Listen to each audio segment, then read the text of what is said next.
Le 13 mai, le matin. Il y a peu de temps, vous m'avez dit de nouveau d'écrire. L'effort physique n'est rien comparé à l'effort moral que je dois accomplir pour soulever les voiles au-delà desquels se cache le surnaturel. Pourquoi ? Pour maintes raisons.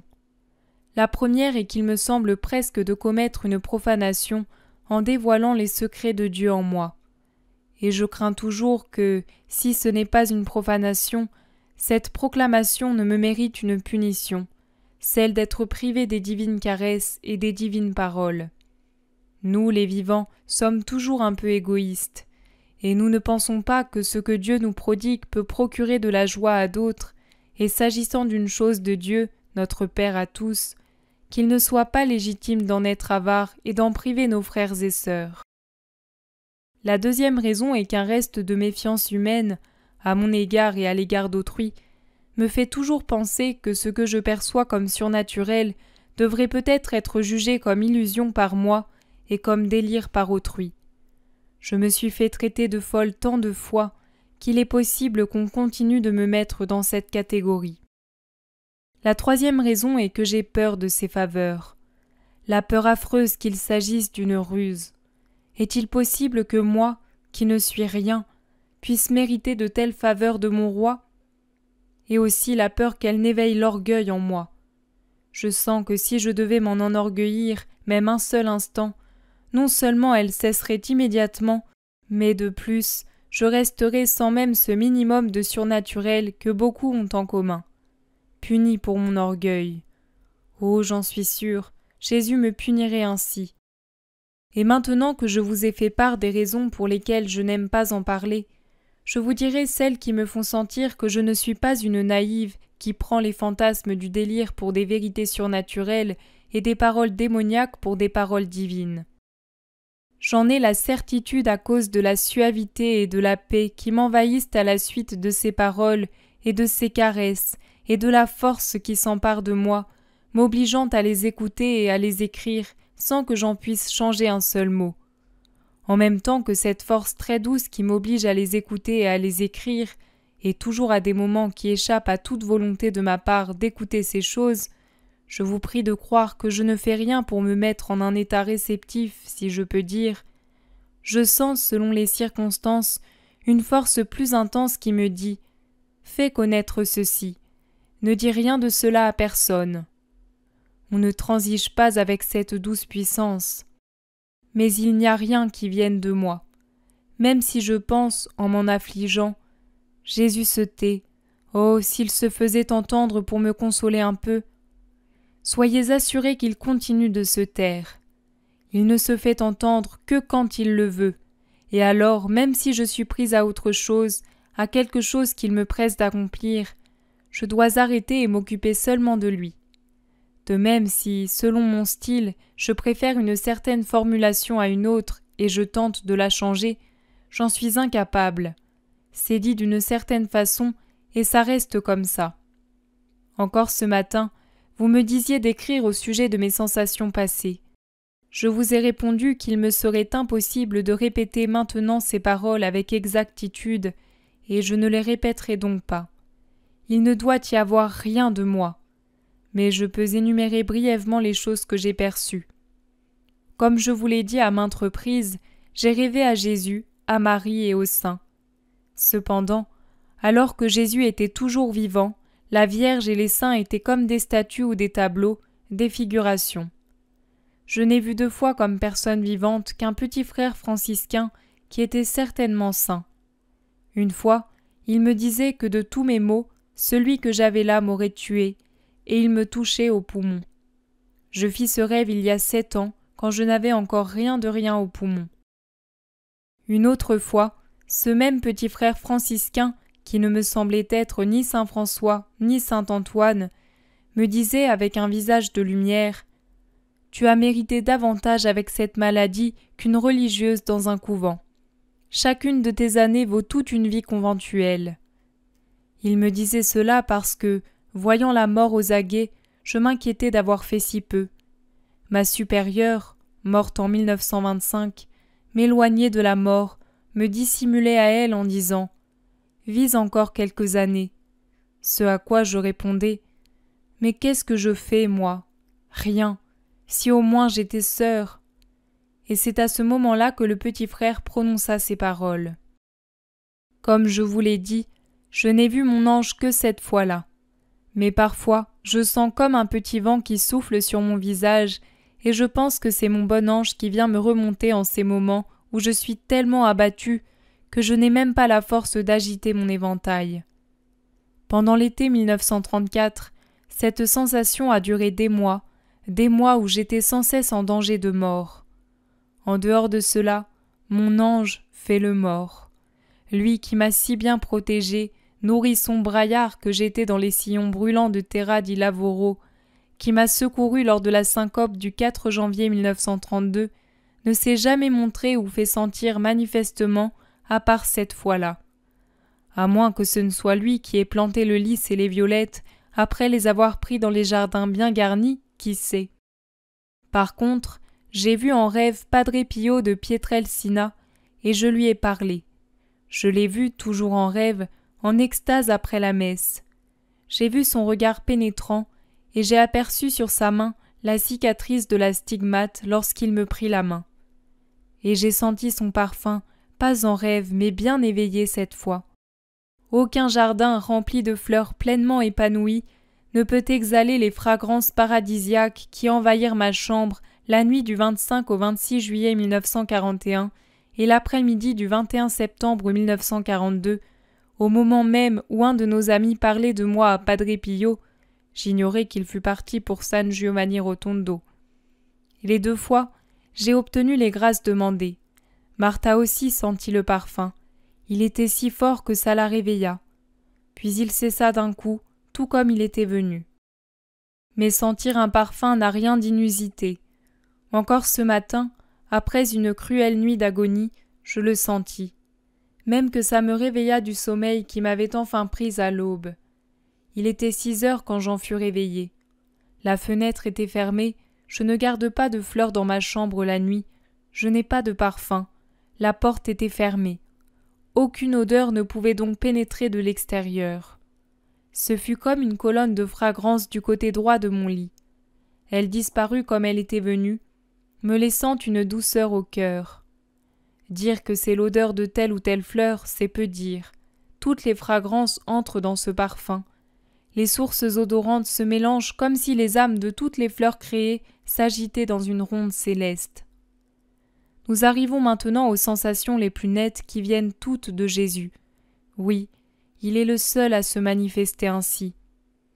Je vous ai touché un mot de la sensation d'avoir en moi le regard de Jésus et d'observer mes semblables à travers ses yeux.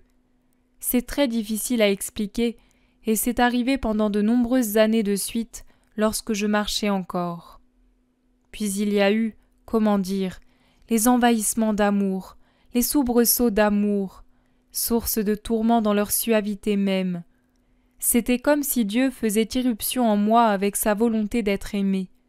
Cela s'explique mal aussi. Ces sensations ont duré longtemps et durent encore. Je dirais cependant que je les ressens moins depuis que sont survenues des manifestations plus vives. C'est peut-être que je m'y suis stabilisée. Quand on reste au même endroit, sans bouger, bien enraciné, on ne sent plus les secousses. Vous ne pensez pas? Il y a 2 ans, je perçus pour la première fois une voix sans son qui répondait à mes questions que je me pose en méditant sur telle ou telle chose, et accompagnant la voix, une vision mentale. Je m'en souviens très bien. C'est arrivé à la suite d'une discussion avec mon cousin, le spirit. Je lui avais répondu par une lettre moqueuse et cinglante.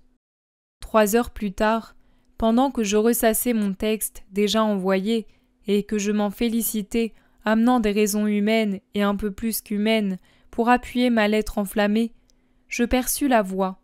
« Ne juge point, tu ne peux rien savoir.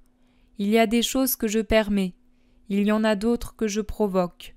Aucune n'est sans but, et aucune n'est comprise avec justesse par vous les humains. Moi seul suis juge et sauveur. Pense à combien de mes serviteurs ont été taxés de possession démoniaque parce qu'en parlant, ils répétaient des paroles qui provenaient de zones de mystère. Pense à tous les autres dont la vie semblait toujours se dérouler dans la plus stricte observance de la loi de Dieu et de l'Église, et qui sont maintenant au nombre de ceux que j'ai condamnés. Ne juge point, et ne crains rien, je suis avec toi. Regarde, aie un instant de perception de ma lumière, et tu verras que la plus vive lumière humaine n'est que ténèbres en comparaison à ma lumière. Et je vis s'ouvrir une grande porte en bronze, lourde, haute. Elle tournait sur ses gonds avec le son d'une harpe. Je ne voyais pas qui la poussait à s'ouvrir lentement. De l'entrebâillement filtra une lumière si intense, si joyeuse, si... il n'y a pas d'adjectif pour la décrire, qu'elle me combla de ciel. La porte continuait de s'ouvrir, et de l'ouverture de plus en plus grande, un fleuve de rayons d'or, de perles, de topazes, de diamants, de toutes les pierres précieuses faites lumière, m'entoura de partout, me submergea. Je compris dans cette lumière qu'il faut aimer tout le monde, ne juger personne, tout pardonner, ne vivre que de Dieu. 2 années sont passées depuis, mais je vois encore cette lumière éblouissante. Puis la semaine sainte de 1942, la semaine de la Passion. Le mercredi de la Passion, une phrase résonna tout à coup dans mon oreille. Une impression si vive que je peux vraiment dire résonna, même si en réalité je n'entendis aucun son. De ceux que je t'ai donnés, aucun n'a péri, à l'exception de l'enfant de perdition, et cela afin que toi aussi tu puisses connaître l'amertume de ne pas avoir réussi à sauver tous les tiens. Comme vous le voyez, une phrase à moitié évangélique et donc ancienne et à moitié nouvelle. Une phrase capable de me rendre perplexe, puisque Jésus m'a donné de nombreuses personnes, parents, amis, enseignants, camarades d'études et élèves, pour qui j'ai souffert, agi, prié. Et parmi ces nombreuses personnes, il y en a eu plus d'une qui m'a déçu dans ma soif d'amour spirituel. Je pouvais donc être perplexe quant à l'identité de la personne définie comme l'enfant de perdition. Mais quand Jésus parle, même si la phrase peut paraître sibylline au plus grand nombre, elle s'accompagne d'une telle lumière spéciale que l'âme à qui la phrase est dite comprend exactement à qui le Christ fait allusion. Je compris donc que l'enfant de perdition était une de mes filles de l'association. Une fille pour qui j'avais beaucoup fait, la portant dans mon cœur pour la sauver, parce que j'avais compris sa nature. Selon toute apparence, l'an dernier, rien ne laissait croire à une erreur de sa part. Mais je compris. J'ai alors augmenté mes prières pour elle, et je n'ai pu qu'empêcher un crime d'infanticide. Le vendredi saint, je vis pour la première fois Jésus crucifié entre les 2 larrons au sommet du Golgotha, une vision qui dura pendant des mois, non pas continue, mais très fréquente. Jésus m'apparaissait sur le fond d'un ciel obscur, dans une lumière livide, nu contre la croix sombre, un corps très long et plutôt mince, très blanc, comme s'il avait perdu tout son sang, un voile bleu pâle aux hanches, le visage incliné sur la poitrine dans l'abandon de la mort, avec les cheveux qui l'ombrageaient. La croix était toujours tournée vers l'est. Je voyais bien le larron de gauche, mal celui de droite, mais les 2 étaient vivants. Jésus était mort. Il m'arrive encore de voir Jésus en croix, mais maintenant il est toujours seul. J'ai beau réfléchir, je n'ai jamais vu un tableau semblable à ma vision. En juin, sous cette impression, j'écrivis le poème suivant. Depuis des années, je n'en écrivais plus. J'ai si mal que la veine poétique s'est tarie comme fleur qui se fane. Je vous le transcris, non pas car c'est un chef-d'œuvre, mais parce qu'il rend bien mes impressions après cette vision, mieux que mes phrases en prose. Tout de suite après, j'en écrivis aussi un à la Vierge Marie, même si la Madone, je ne la vois et ne l'entends jamais. Je recopie les 2. Redemistinos Deus in sanguine tuo. Tu nous as rachetés, ô Dieu, dans ton sang. Sinistre mont à l'âpre pierre, le ciel s'assombrit à ta douleur, pendant que coule, goutte à goutte, ta vie là-haut pour nous, Seigneur. Les bras ouverts en croix, sous la couronne d'épines, regard voilé, éteinte la voix, la tête tu inclines. Exhortant à l'amour, seul vit ton cœur qui bat. tu vois des hommes, la haine et la guerre, qui sur leur chemin fatal sèment faim et massacrent par toute la terre, préférant le mal au bien, ton Fils et à la paix. Sainte fleur du paradis, à l'amour où l'égoïsme se tait, à la foi qui seule donne la vie. Et toi, tu montes de nouveau, sur ton calvaire pour nous tu t'offres, hostie rachetant tous nos maux, sur le bois près du ciel tu souffres. Pourquoi une autre fois es-tu sur douloureuse croix? De convoitise et de colère, l'homme brûle et se déchaîne, s'acharnant contre lui-même, il n'a de cesse, insoumis, que vaincu il ne se traîne, dans la fange dont tu le tiras jadis. Pour bien plus noble sort, fulminant contre toi, ô Christ, avec sombre fureur de mort. Mais tu reviens pourtant, pour l'homme qui t'offense, ses fautes expiant, contre les foudres du Père, tu t'es fait notre écu, et seul, blême et nu, vers le ciel ton visage tourné, dans un dernier spasme tu cries, tout est consommé. Père, pardonne-leur, donne-leur le paradis, car en ce jour, une fois de plus, leur rédemption ai-je accomplie.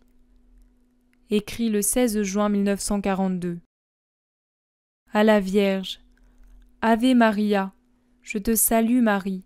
Protège cette pieuse jeunesse, toi qui es comblée, douce Marie, de tant de grâce, sainteté et allégresse.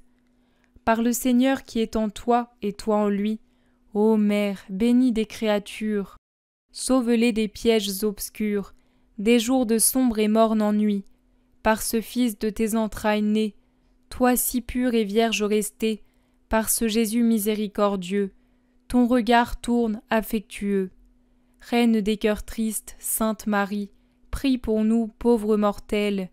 Mère, sans toi, nous battons de l'aile, comme lasse hirondelle. Sur la furie des eaux, comme frêle nacelle, secouée et perdue. Étoile des mers, apaise les flots, disperse les nus. Au fil des jours et à l'heure dernière, où s'éteindra notre lumière, heure de la fin, ultime obscurité, ô Vierge et Mère, ouvre la porte d'éternité et conduis-nous à Dieu. Écrit le 17 juin 1942. Je suis contente d'avoir gribouillé mes 2 dernières tentatives poétiques pour Jésus et Marie. Ça ne fait rien si les rimes sont boiteuses. Jésus me donnera une belle note quand même, parce qu'il regarde l'amour et non la métrique. Et en juin, un soir que j'étais plus morte que vive, j'entendis une voix qui m'appelait, c'était la jeune fille, le fils de perdition, qui était alors à Rome.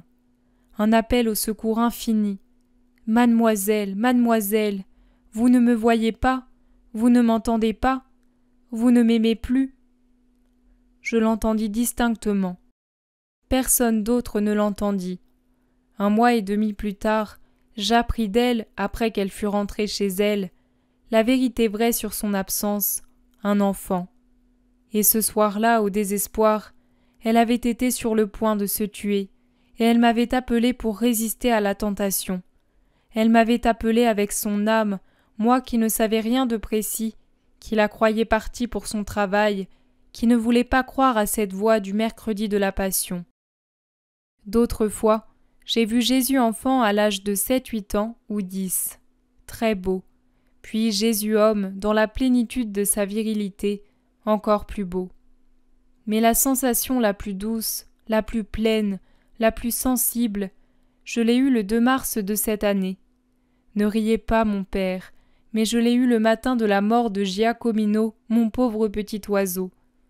Je pleurais parce que je suis bête. Je pleurais parce que je m'attache beaucoup. Je pleurais parce que, dans mon isolement de malade qui dure depuis 10 ans, je désire vraiment de l'affection autour de moi, même si ce n'est que l'affection de petits animaux. Et je me plaignais tout bas à mon Jésus. Je lui disais « Quand même, tu aurais pu me le laisser, tu me l'avais donné. Pourquoi me l'as-tu enlevé? Es-tu jaloux même d'un oiseau ?» Et puis je conclus « Eh bien, prends cette douleur aussi. Je te l'offre avec tout le reste pour ce que tu sais. » J'ai senti alors 2 bras qui m'entouraient et m'attiraient contre un cœur, ma tête sur une épaule. J'ai perçu la tiédeur d'une peau contre ma joue. une respiration et la pulsation d'un cœur dans une poitrine bien vivante. Je me suis abandonnée à cette étreinte en entendant au-dessus de ma tête une voix qui murmurait dans mes cheveux « Mais moi, je suis encore près de toi, je te tiens sur mon cœur. Ne pleure pas, car moi je t'aime. » Et je n'ai plus pleuré, et je n'ai plus ressenti de douleur. Remarquez que lorsqu'un oiseau à moi ou un chien meurt, j'en pleure pendant des mois. Ce jour-là, terminé avec l'étreinte de Jésus. Quelquefois, ça se reproduit, mais moins intensément. Puis le vendredi saint de cette année, c'est-à-dire le 23 avril, la première dictée de Jésus, et le 1er mai la deuxième. Oh, voilà maintenant, j'ai vraiment tout dit et je m'arrête, les épaules si brisées que j'ai l'impression d'avoir monté et descendu le calvaire en portant la croix.